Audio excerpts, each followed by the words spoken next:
This is C S Deepika Sharma, your partner in corporate law learning. आज की class में हम लोग डिस्कस करेंगे एक इम्पॉर्टेंट केस लॉ जो कि पास किया गया है by Calcutta High Court under the act called sexual harassment of women at workplace prevention prohibition and redressal act 2013। इसको हम लोग शॉर्टली पॉश भी बोलते हैं। सबसे पहले हम ये देखेंगे कि पॉश एनेक्ट कब हुआ। The POSH Act was enacted by Ministry of Women and Child Development and which came into force on December 9, 2013. So this act was enacted to provide protection to women at workplace against sexual harassment. Okay, so this act was enacted on the basis of Vishaka judgment. So Vishaka judgment में supreme Court ने कुछ guideline पास करी जिसके basis पे ये act बना, लेकिन इस एक्ट को आने में अराउंड 16 ईयर लगे from the date the Supreme Court pass this landmark judgement. सबसे important case law for sexual harassment act कौन सा है? विशाखा जजमेंट। आगे सुप्रीम कोर्ट ने इसमें जो गाइडलाइन करी थी पास, वो कुछ एनेक्टेड इस एक्ट में है। So this act provide specifically the procedure which a woman who get sexually harassed can follow to get the redressal from the committee constituted under the act. Employ की definition क्या है? Agreed women और employ मतलब ऐसी कोई भी women जो कि वर्क प्लेस पे एम्प्लॉयड है या अनएम्प्लॉयड है।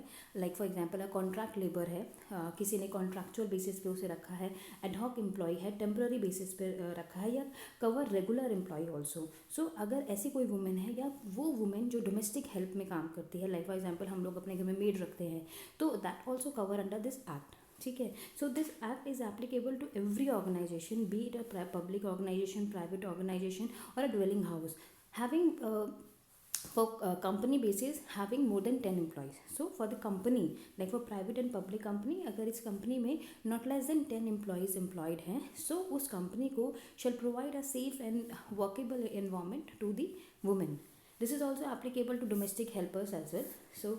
उसके बाद डेफिनेशन क्या होती है सेक्सुअल हरासमेंट की? सेक्सुअल हरासमेंट की डेफिनेशन होती है if a women worker suffer a physical contact और एडवांसेस, इफ़ अ डिमांड और request for sexual favour is made on her, if a sexually colored remark has been made, even a remark is also included in this act, if she is shown pornography or if she faces any other unwelcome physical, verbal and non-verbal conduct of sexual nature. Even a conduct or even a sign of some sexual harassment which a woman perceive it wrongly, तो वो particular action is also covered under this sexual harassment definition. Definition is very wide. ठीक है। Definition is not exhaustive, it's an inclusive definition. Any act perceived by a woman as a sexual harassment can be taken by the committee to undertake the entire procedure of redressing that particular complaint. इस act के अंदर दो तरह की committee होती हैं, एक होती है इंटरनल कमेटी एंड एक होती है local committee.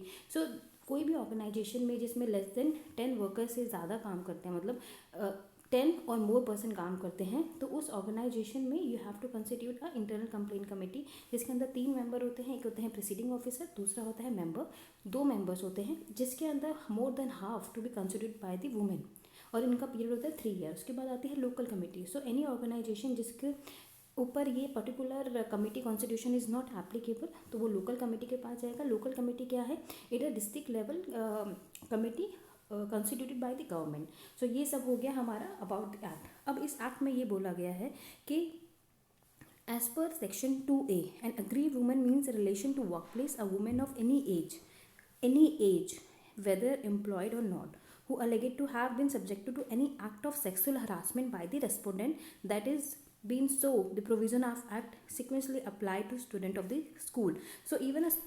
Even a girl who is a student of the school, so on that particular situation also this act is applicable. Further, court ने ये भी हेल्प किया कि जो internal committee constituted by the school है वो qualify नहीं करती है अगर आप उसको बोलेंगे internal committee of the act. Therefore this particular act also included the girl student of the school as a aggrieved women under the act. So that's all for today's class. Thank you for watching our video. Keep liking and keep subscribing. Bye. Thank you so much.